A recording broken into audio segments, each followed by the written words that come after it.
Alright, thank you ladies and gentlemen for joining us for another week worth of the Daily Dizzle. Of course, this is the Daily Dizzle for Monday, December 13th, 2010. If you still put off your Christmas shopping, we are about to hit the 12 days of Christmas territory, so the countdown is going to be beginning soon, so you might want to get to that.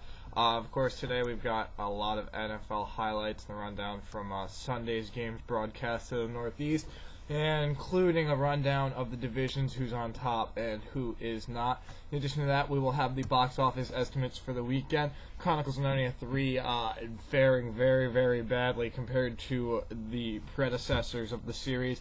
The Tourist also not doing as well as expected. Of course, we're going to handle that later. If anything, with Sunday's NFL action, the big news was the game that did not happen. The Giants and the Vikings, of course, having their meeting delayed to tonight. Originally, it was just an issue of they couldn't get the roof of the dome cleared off quick enough. And that was at about 5 or 6 a.m. on Sunday morning, and it quickly turned from not being able to get the roof cleared off to an issue of the roof collapsing inside. If you haven't seen the video, you can look that up on YouTube. NFL.com, I believe, has it. ESPN.com has it. A lot of different locations where you can find it. They were showing it all over the news, all over Fox, to show why that game wasn't going to be broadcast. It was actually crazy footage to wake up to. But like I said, they did not end up broadcasting that game. They are going to be showing that in the local markets tonight, so definitely recommend anyone in the New York area should definitely check out that game. It will be very interesting to see not only if the Giants can win, but if Brett Favre is going to start. As of this morning, his collarbone is still swollen, and he has not thrown a pass in about a week. So it'll be very interesting to see if they even do let him start. Sometimes, Favre likes to play drama a little bit more out than he should, not letting anyone know if he will start. But unfortunately, that's really kind of getting to the point of oldness now that he's almost at the 300-game streak.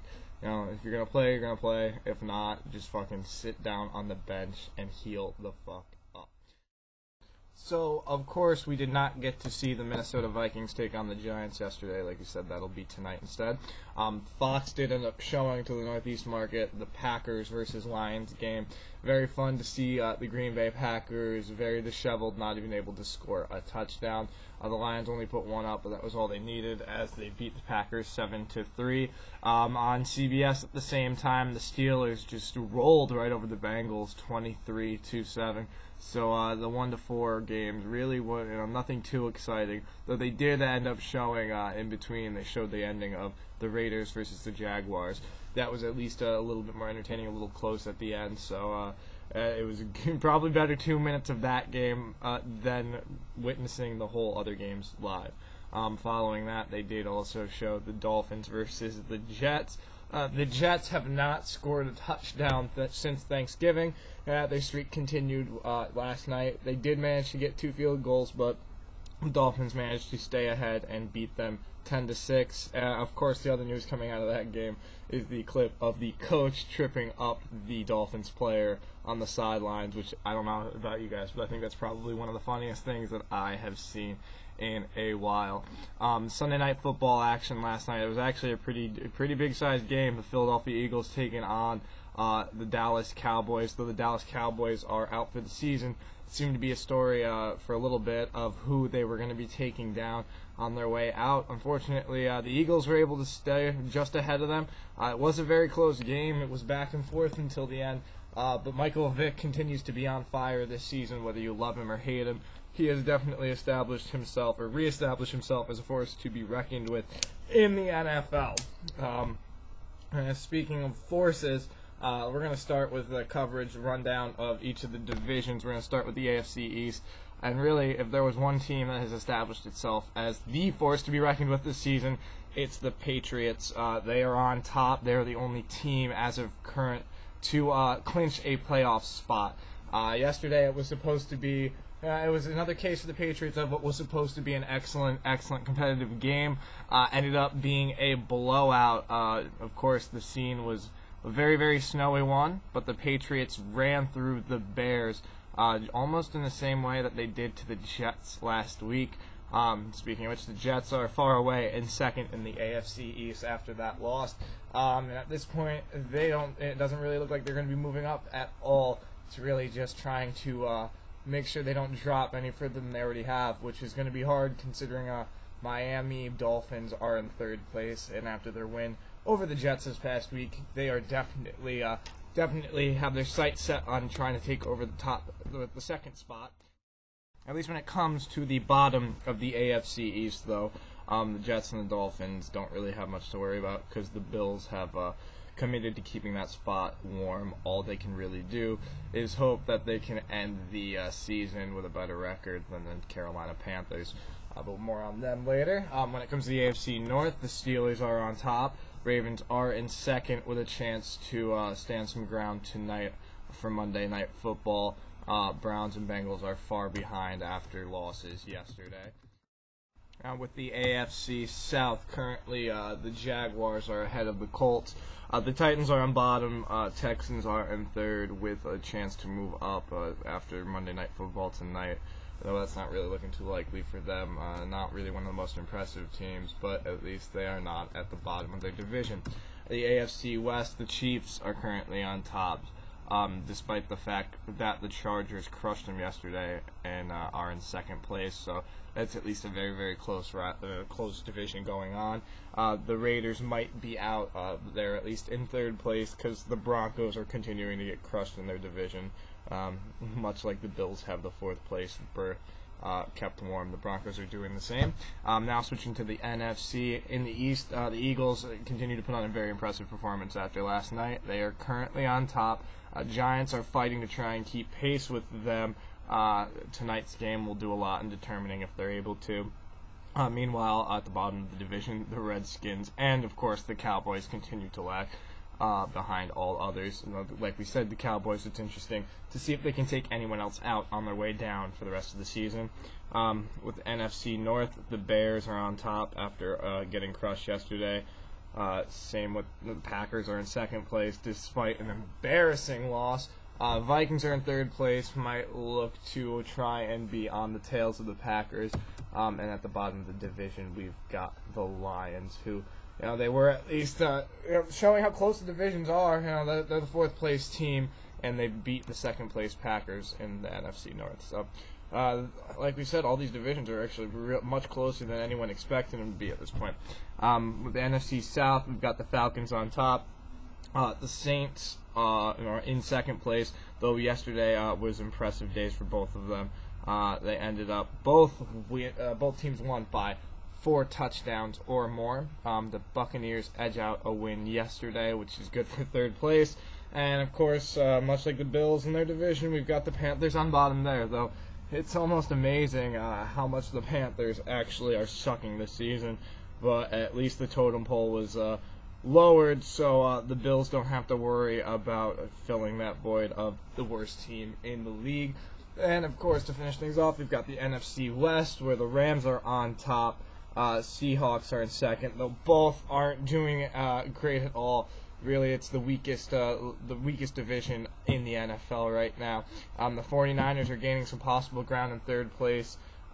Cardinals are on bottom, but the fact that they crushed the Broncos certainly helps them in such a close division that there's only 2 wins separating the first place and the fourth place team.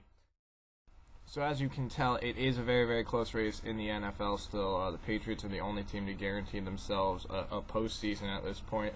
6 of the other divisions have first and second place within 1 game of each other. So it is still a little bit early to be talking playoffs. Next Monday we'll start analyzing that a little bit more as the picture starts to get a little more clear as the dust settles from next weekend.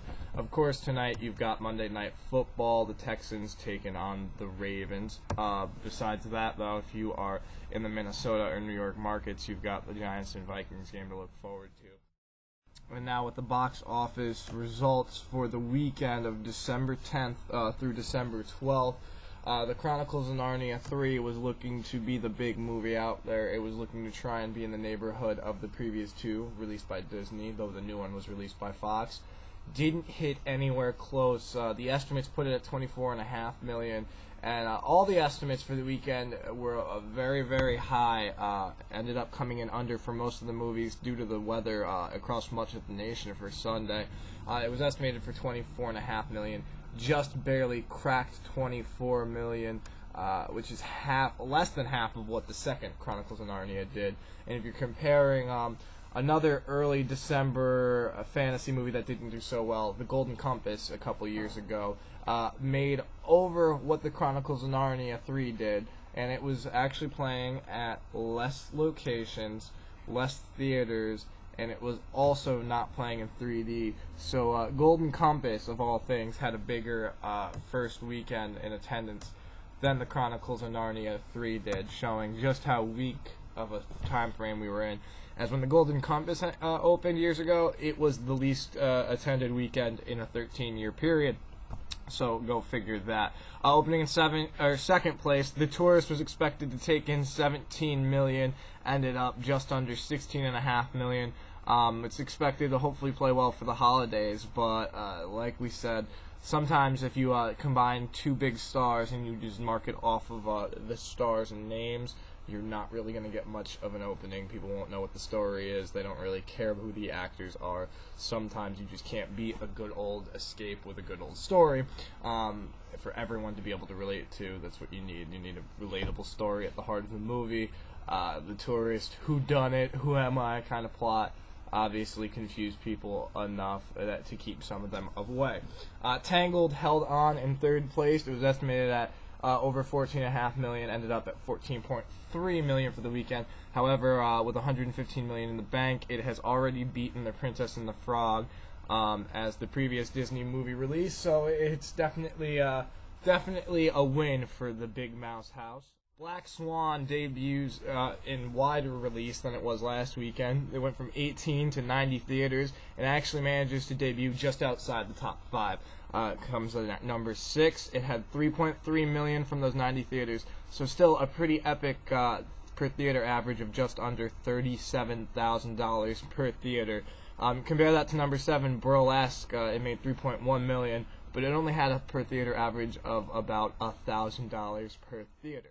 Other big debut for the weekend was The Fighter. Mark Wahlberg, Christian Bale, based on a true story. They ended up taking in $300,000 from 4 locations for a $75,000 per theater average. A couple thousand short of what the Black Swan did the last weekend, but that's also a good start to be in the same range to try and get a little bit more Oscar recognition.